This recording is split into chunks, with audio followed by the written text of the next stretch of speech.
In global politics, it just takes one country's move to set off a chain reaction that completely rearranges the board. And that is exactly what we saw happen this week. It all started with a big move from the US, but it led to some truly stunning and pretty unexpected new alliances. And honestly, that quote just nails the last few days, doesn't it? Just when you think you've got the plot figured out, bam, it twists in a way you just did not see coming. And the opening scene of this story, it's a perfect example of that. So, where does this whole thing kick off? Well, it starts with what looked like a huge breakthrough in the Russia-Ukraine conflict, a breakthrough that was being led by the United States. But as you'll see, that hope didn't last very long. Okay, so get this. Just 72 hours ago, you've got Donald Trump holding these big peace talks with both Putin and Zelensky. Hopes were actually getting pretty high.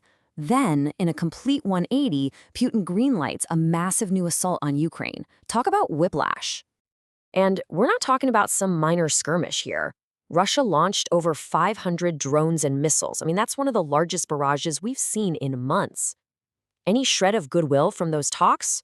Poof, gone. It was a loud, violent message that diplomacy was, for now, completely off the table. So while the world was still trying to process that huge military escalation, another geopolitical drama was already unfolding. This one wasn't started by missiles, though.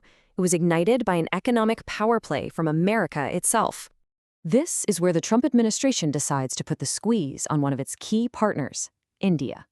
And their weapon of choice? A massive, very targeted tariff that was designed to force India to fall in line. And let's be real here, a 50% tariff, that is not a gentle tap on the shoulder. That's a massive economic punch, and it's designed to hurt. It's meant to force a big change in behavior. And the reason for this was super clear. It was all about punishing India for buying discounted oil from Russia. The goal was to pressure India into siding with Western sanctions. The message was simple. You need to pick a side.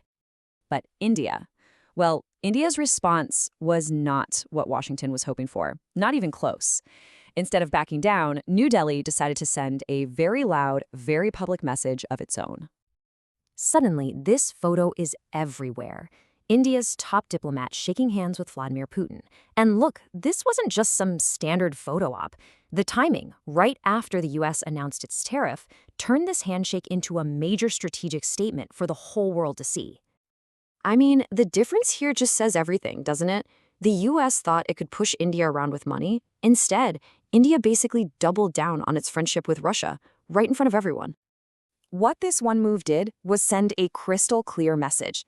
India is not going to be bullied. It showed that India considers Russia a key partner, and it's not about to ditch that relationship just because of pressure from the West. It was a declaration of independence, really. Okay, so you'd think the story ends there, right? A standoff between the US, India, and Russia. But nope. Just when we thought we had it figured out, another global power just waltzed onto the stage and completely changed the game. So who was it? Well, in a twist that really surprised a lot of people, it was India's biggest regional rival that jumped into the mix. And they did not do what you might expect. Yeah, you heard that right, China. And their ambassador did not mince words.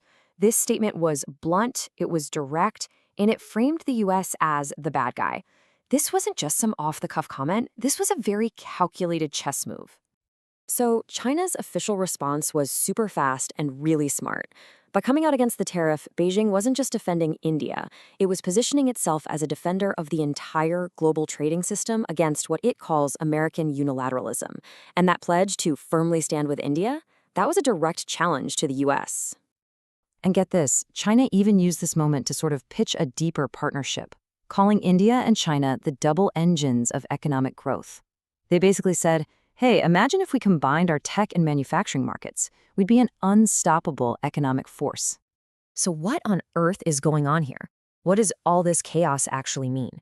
Well, what we're watching is India masterfully playing a very complex foreign policy game, one that's really starting to define this new world order.